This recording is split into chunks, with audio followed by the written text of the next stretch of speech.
di bawah apa ya, di bawah 1000-an lah kira-kira ya. Nah, dari ini kita bisa lihat ya komponennya apa saja. Ada yang bisa sebut? Panel ya, ya di situ sudah ada keterangan. Ada panel surya. Kemudian ada charge controller.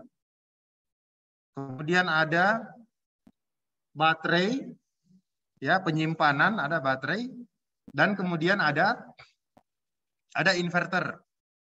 Nah, inverter ini dibutuhkan untuk menyuplai beban apa? AC atau DC? AC ya. Jadi PLTS menghasilkan listrik DC, listrik arus searah. Jadi kalau misalnya nanti mau listriknya untuk alat-alat yang AC ya, listrik bolak-balik ya, berarti kita butuh inverter di situ. Gitu kan?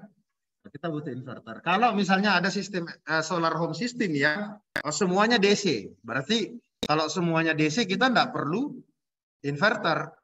Ya, jadi ini sangat variatif ya. Di lapangan itu banyak penyesuaian. Jadi ini contoh saja, contoh kalau dia menggunakan inverter. Tapi ada banyak di lapangan jenis solar home system tidak menggunakan inverter gitu. Jadi semua pakai sistem DC. Contoh misalnya bebannya beban apa itu? Beban lampu kan banyak yang lampu 12 volt kan banyak gitu. Itu bisa langsung ke lampunya ya, tapi jangan bukan lampu 220 ya. Dia jenisnya beda. Misalnya terus nyalakan TV. TV kan selama ini kan 220 kan. Tapi banyak di lapangan itu TV itu bisa diubah jadi pakai TV 12 volt atau TV 24 volt begitu. Seperti itu. Jadi tergantung ya, tergantung kebutuhan yang diinginkan gitu. Nah, itu berarti ketika kita memilih solar home system, nah nanti gimana nih menentukan ukurannya ya? Gimana menentukan ukurannya? Misalnya tipe ini yang akan kita rancang misalnya. Bagaimana menentukan? Oh, panelnya sekian. Oh, akinya sekian. Oh, charge controllernya sekian. Inverternya sekian. Gimana cara menentukannya? Apakah kita pilih saja begitu atau seperti apa? Ada hitungannya ya. Ada hitungannya juga. Nah, caranya gimana hitungannya?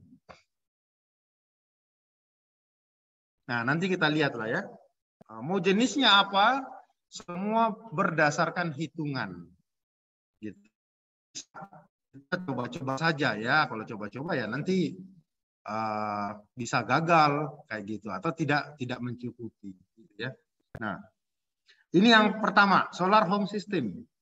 Jadi di situ ada inverter, tapi juga kemudian bisa kita dapati tidak menggunakan inverter kalau bebannya langsung DC. Ya, oke. Ada pertanyaan?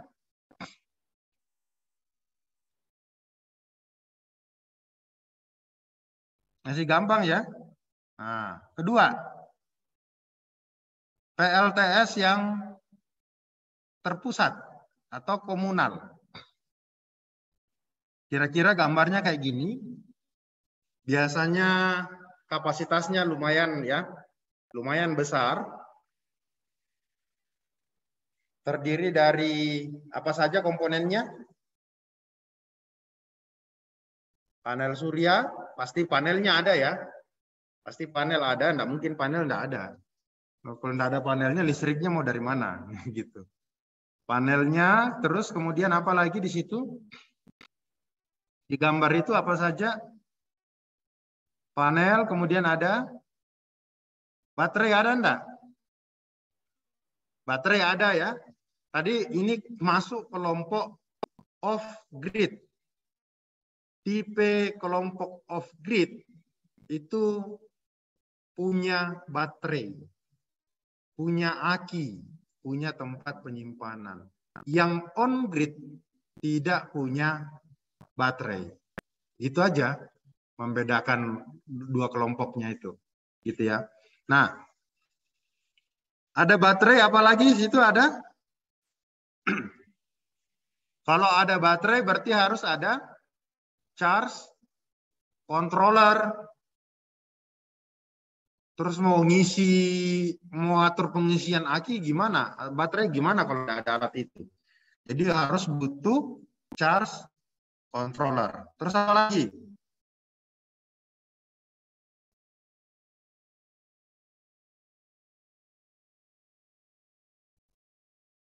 Apa lagi kira-kira?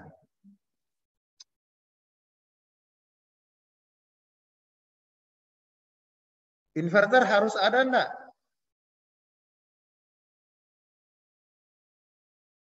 Harus ada inverter ya.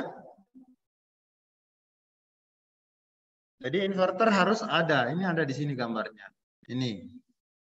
Ini inverter, ini baterai. Yang ini apa ini? Charge. Ya. Terus apa lagi? Di sini apa ini? DC. Ini apa lagi di sini? Sistem pemantauan, monitoring ya. Apalagi semua itu dipasang atau disimpan di dalam rumah pembangkit. Jadi cirinya biasanya panel surya dipasang di atas permukaan tanah, ya. Kemudian di situ ada rumah pembangkit. Di dalam rumah pembangkit komponen-komponen ini diletakkan, dipasang. Ada baterainya, ada charge controllernya, ada inverternya, ada panel-panelnya yang lain ya, panel DC dan panel AC-nya di dalam. Gitu. Kemudian di bagian luar dari rumah pembangkit, ya pasti kita akan temui panel suryanya. Ya. Ada panel surya, kemudian ada grounding ini ada untuk pentanahan ya, penangkal petir ya, penangkal petir nanti sambung ke sistem pentanahan. Dan ada trafo.